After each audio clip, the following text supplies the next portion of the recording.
அனைவருக்கும் வணக்கம். நம்ம ப்ளவுஸ்க்கு பஃப் ஸ்லீவ் எப்படி கட் பண்றதுன்னு கேட்டிருக்காங்க. அது எப்படின்னு சொல்லிட்டு இந்த வீடியோல பார்க்கலாம். இது கண்டிப்பா உங்களுக்கு யூஸ்ஃபுல்லா இருக்கும். வீடியோவ ஸ்கிப் பண்ணாம பாருங்க. அப்படியே நம்ம சேனலையும் சப்ஸ்கிரைப் பண்ணிக்கங்க. நம்ம லைனிங் மெட்டீரியல் எடுத்திருக்கோம். நம்ம ஒரு ஸ்லீவ் தான் நம்ம கட் பண்றோம். உங்களுக்கு 2 ஸ்லீவ் வேணும்னா நீங்க 4ஆ மடிச்சுக்கங்க. ஃபோல்டிங் சைடு நம்மள பார்த்த மாதிரியும், கரை சைடு நமக்கு ஆப்போசிட் இருக்கிற மாரியும் அலைன் பண்ணிக்கங்க. ஃபர்ஸ்ட்டு பிசுருக்கு ஒரு லைன் போட்டுக்கங்க. அடுத்தது நம்ம ஸ்லீவ் வந்து மடிச்சு ஸ்டிச் பண்ணுவோம். அதுக்காக பாட்டம் ஃபோல்டிங்க்கு 1 1/4 இன்ச்சுக்கு மெஷர் பண்ணி மார்க் பண்ணிக்கங்க. மார்க் பண்ணிட்டு ஸ்கேல் வச்சு லைன் போட்டுக்கங்க. நமக்கு ஸ்லீவோட லென்த்து 10 இன்ச்சு. 10 இன்ச்சு அந்த பாட்டம் ஃபோல்டிங் லைன்ல இருந்து ஸ்டிச்சிங்க்கு ஒரு மார்க்கும், 1/2 இன்ச்சுல கட்டிங்க்கும் மார்க் பண்ணிக்கங்க. மார்க் பண்ணிட்டு ஸ்கேல் வச்சு அந்த கட்டிங் லைன வந்து நீங்க போட்டுக்கங்க. அடுத்தது நம்ம ஸ்லீவ் கேப் பாயிண்ட் வந்து மார்க் பண்ணணும். அதாவது அடிக்கை அளவு வந்து நம்ம மார்க் பண்ணணும்.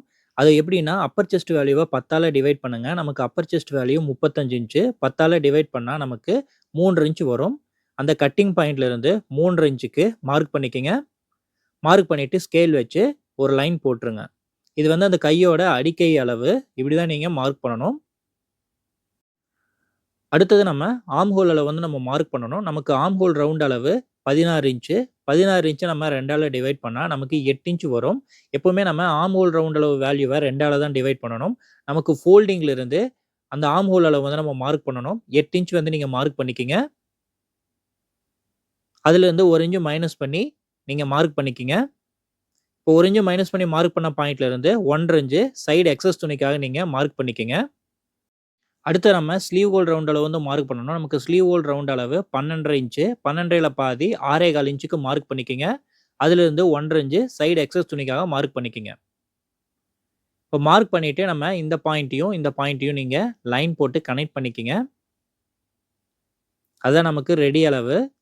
அதே மாதிரி எக்ஸஸ் துணிக்காக போட்டதையும் நீங்க ஸ்கேல் வச்சு லைன் போட்டுருங்க. அதே மாதிரி இந்த பாயிண்ட்ல இருந்து இந்த கட்டிங் பாயிண்ட்ட லைன் போட்டு கனெக்ட் பண்ணிக்கங்க. தென் இந்த ஃபோல்டிங்ல இருந்து இந்த 1 இன்ச் மைனஸ் பண்ணி மார்க் பண்ணீங்க இல்லைங்களா? அதுதான் உங்களுக்கு ரெடி அளவு. அதுவரைக்கும் எவ்வளோன்னு சொல்லிட்டு மெஷர் பண்ணுங்க. பாருங்க 7 இன்ச் வருது. 7 இன்ச்ல பாதி 3 1/2 இன்ச்சுக்கு மார்க் பண்ணிக்கங்க. அதே மாதிரி இந்த சைடும் 3 1/2 இன்ச்சுக்கு நீங்க மார்க் பண்ணிக்கங்க. இதான் நமக்கு மிட் பாயிண்ட்டு. நீங்க மார்க் பண்ணிட்டு ஸ்கேல் வச்சு லைன் போட்டுருங்க.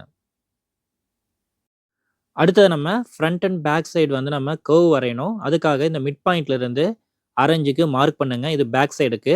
அதே மாதிரி இந்த பாயிண்ட்ல இருந்து 1/4 இன்ச்சுக்கு ஃப்ரண்ட் சைடுக்கு மார்க் பண்ணிக்கங்க. இது வந்து நம்ம கர்வ் வரையறக்காக. தென் இந்த பாயிண்ட்ல இருந்து 1 இன்ச் நீங்க மார்க் பண்ணிக்கங்க. இது எதுக்காகன்னா உங்களுக்கு சுருக்கம் வராது. அதுக்காக தான் வந்து நம்ம 1 இன்ச்ல மார்க் பண்ணியிருக்கோம். தென் ஃப்ரெஞ்ச் கர்வ் ஸ்கேல் வச்சு இந்த பாயிண்ட்ட கனெக்ட் பண்ணி நீங்க கர்வ் வந்து வரைஞ்சுக்குங்க. இந்த மாரி நீங்க ஸ்கேல் வச்சு நீங்க யூஸ் பண்ணும்போது உங்களுக்கு அளவுகள் எல்லாமே கரெக்ட்டா வரும். எப்பவுமே இந்த ஃப்ரெஞ்ச் கர்வ் ஸ்கேல் வந்து நீங்க யூஸ் பண்ணுங்க. நம்ம பேக் சைட் கர்வ் வந்து வரைஞ்சாச்சு. அதே மாதிரி ஃப்ரண்ட் சைடுக்கும் நீங்க கர்வ் வந்து வரைஞ்சுக்குங்க. நம்ம நெறைய வீடியோல சொல்லியிருக்கோம். நீங்க ஃப்ரீ ஹேண்ட்ல கர்வ் வந்து வரையலாம். பட் ஆனா உங்களுக்கு அளவுகள் வந்து கொஞ்சம் வித்தியாசங்கள் வரும். நீங்க ஸ்கேல் வச்சு வரையும்போது உங்களுக்கு எக்ஸாக்ட் அளவுகள் வந்து உங்களுக்கு வரும். ஸோ எப்பவுமே நீங்க ஸ்கேல் வச்சு நீங்க ட்ரை பண்ணுங்க. நம்ம வந்து front side, back side curve வரைஞ்சாச்சு. அடுத்தது நமக்கு ஆர்ம் ஹோல் அளவு கரெக்ட்டா வருதான்னு செக் பண்ணிக்கலாம். நமக்கு arm hole round value 16 inch. 16 2ஆல டிவைட் பண்ணா 8 இன்ச்சு. நமக்கு 8 இன்ச் நமக்கு மெஷர் பண்ணா வரணும். இந்த மாதிரி மெஷர்மென்ட் டேப்ப கரெக்ட்டா அந்த கர்வ்ல வச்சு நீங்க அளந்து பாருங்க. இந்த மாரி அந்த டேப் நகராம கரெக்ட்டான வேல்யூவ நீங்க மெஷர் பண்ணணும். பாருங்க நமக்கு எக்ஸாக்ட்டா 8 இன்ச் வந்திருக்கு பாருங்க. இந்த மாதிரி உங்களுக்கு கரெக்ட்டா நீங்க மெஷர்மென்ட் பண்ணி நீங்க பார்த்துக்கணும். இப்ப நார்மல் ஸ்லீவ்னா உங்களுக்கு அந்த ஸ்லீவோட மார்க்கிங் எல்லாமே முடிஞ்சது. நம்ம இப்படியே வந்து நம்ம கட் பண்ணிக்கலாம். அதே வந்து உங்களுக்கு பஃப் ஸ்லீவ்னா பாருங்க இந்த பாயிண்ட்ல இருந்து உங்களுக்கு அந்த ஸ்லீவோட லென்த்த வந்து நமக்கு எவ்வளோ வேணுமோ அவ்வளோ வந்து நம்ம இன்கிரீஸ் பண்ணிக்கலாம். உங்களுக்கு 2 1/2 இன்ச் வேணுனாலும் வச்சுக்கலாம் அந்த பாயிண்ட்ல இருந்து. 3 இன்ச் வேணுனாலும் வைக்கலாம். 4 இன்ச் கூட நீங்க வைக்கலாம். மேக்ஸிமம் 4 இன்ச் வரைக்கும் வைங்க. நம்ம வந்து 3 இன்ச் வைக்கிறோம். இதுவே கரெக்ட்டா இருக்கும் அந்த அளவு. தென் மார்க் பண்ணிட்டு ஸ்கேல் வச்சு ஒரு லைன் போட்டுக்கங்க. இப்ப பஃப்போட உயரம் மாரியே தான் உங்களுக்கு அந்த பஃப்போட டெப்த்தும் வந்து எவ்வளோ வரணுமோ அவ்வளோ நீங்க வச்சுக்கலாம். நம்ம வந்து 4 இன்ச்சுக்கு வச்சு மார்க் பண்றோம். பாருங்க இந்த மாரி நீங்க 4 இன்ச் வைக்கலாம். நீங்க 3 இன்ச் கூட வைக்கலாம். அது உங்களுக்கு கஸ்டமர் எப்படி கேட்குறாங்களோ அதுக்கு தகுந்த மாரி நீங்க வச்சுக்கங்க. நீங்க கம்மியா வச்சீங்க அப்படின்னா, உங்களுக்கு அந்த ப்ளீட் செலவுகள் வந்து கம்மியா இருக்கும். நீங்க அதிகமா வச்சீங்கன்னா, உங்களுக்கு ப்ளீட்ஸ் வந்து கொஞ்சம் அதிகமா வரும். அவ்வளோதான் டிஃபரன்ஸு. தென் ஃப்ரெஞ்ச் கர்வ் ஸ்கேல் வச்சு நீங்க இந்த மாதிரி அத வந்து கனெக்ட் பண்ணிக்கங்க. இது ரொம்ப ஈஸி மெத்தடு. உங்களுக்கு அந்த பஃப்போட கர்வ் வந்து கரெக்ட்டா வரும். இந்த மாதிரி நீங்க ஃப்ரெஞ்ச் கர்வ் ஸ்கேல் வச்சு நீங்க யூஸ் பண்ணும்போது, நம்ம கட் பண்ணும்போது அப்படியே அந்த கர்வ்ல வந்து நம்ம கட் பண்ணிப்போம். இப்ப ப்ளவுஸோட பஃப் ஸ்லீவ் மார்க்கிங் முடிஞ்சது. நம்ம கட் பண்ணிடலாம். இந்த பஃப் வந்து நம்ம மார்க் பண்றது, உங்களுக்கு சுற்றளவு ஃபுல்லாவே உங்களுக்கு பஃப் வேணும்னா, அதுக்கு தகுந்த மாரி நம்ம மார்க் பண்ணிக்கலாம். இல்ல பாதி அளவு வேணும்னாலும், அதுக்கு தகுந்த மாரி நீங்க மார்க் பண்ணலாம். இல்ல நார்மலா போதும்னாலும், அதுக்கு தகுந்த மாரி நீங்க மார்க் பண்ணிக்கலாம். நம்ம அளவுகள் எவ்வளோ நம்ம குடுக்குறோமோ, அத பொறுத்து அந்த பஃப்போட இது வந்து நமக்கு கிடைக்கும். இது ரொம்ப ஈஸி மெத்தேடு தான். நீங்க கரெக்ட்டா நீங்க மார்க் பண்ணாலே போதும். உங்களுக்கு அந்த பஃப் வந்து ரொம்பவுமே அழகா வரும். பாருங்க அந்த மார்க்கிங்லயே நம்ம கட் பண்ணிக்கிறோம்.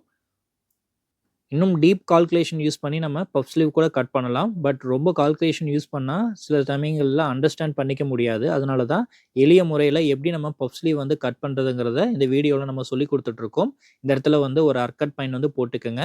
இப்போ நம்ம இத ஓப்பன் பண்ணி ஃப்ரண்ட் சைடுக்கு வந்து நம்ம கர்வ் வந்து கட் பண்ணணும். நம்ம ஒரு சைடு ஸ்லீவ் தான் நம்ம மார்க் பண்ணி கட் பண்றோம். உங்களுக்கு வேணும்னா நீங்க மெட்டீரியல 4ஆ மடிச்சு நீங்க 2 ஸ்லீவ் வந்து கட் பண்ணிக்கங்க. ஃப்ரண்ட் சைடு கர்வ் கட் பண்ணும்போது, நீங்க ஃபுல்லா கட் பண்ணிடக்கூடாது. பாருங்க இந்த அளவு வரைக்கும் தான் நீங்க கட் பண்ணணும். ஃபுல்லா கட் பண்ணக்கூடாது. நீங்க கவனமா பார்த்துக்கங்க. பாருங்க இது வந்து உங்களுக்கு ஃப்ரண்ட் சைடு வரும். இது வந்து உங்களுக்கு பேக் சைடுல வரும். உங்களுக்கு front side, back side confuse ஆகுது அப்டின்னா, இந்த மாரி அர்கட் பாயிண்ட் வந்து போட்டுக்கங்க. அர்கட் பாயிண்ட் போட்டுச்சுன்னா, அது வந்து ஃப்ரண்ட் சைடு. அர்கட் பாயிண்ட் போடாதது பேக் சைடுன்னு நீங்க ஞாபகம் வச்சுக்கலாம் ஈஸியா. ஓகே ஃபிரெண்ட்ஸ், இந்த வீடியோல ப்ளவுஸ் பஃப் ஸ்லீவ் எப்படி மார்க் பண்ணி கட் பண்றது நீங்க பார்த்திருப்பீங்க. இந்த வீடியோ உங்களுக்கு யூஸ்ஃபுல்லா இருந்துச்சுன்னா, லைக் பண்ணுங்க. அப்படியே நம்ம சேனலையும் சப்ஸ்கிரைப் பண்ணிக்கங்க. இதோட ஸ்டிச்சிங் வீடியோ உங்களுக்கு வேணும்னா, நீங்க கமெண்ட் செக்ஷன்ல கமெண்ட் பண்ணுங்க. அது ஒரு வீடியோவா நம்ம மேக் பண்ணி போடுறோம். உங்க ஃபிரெண்ட்ஸ்க்கும் இந்த வீடியோவ ஷேர் பண்ணுங்க. நாளைக்கு நம்ம மீட் பண்ணலாம். நன்றி, வணக்கம். தேங்க்ஸ் ஃபார் வாட்சிங்.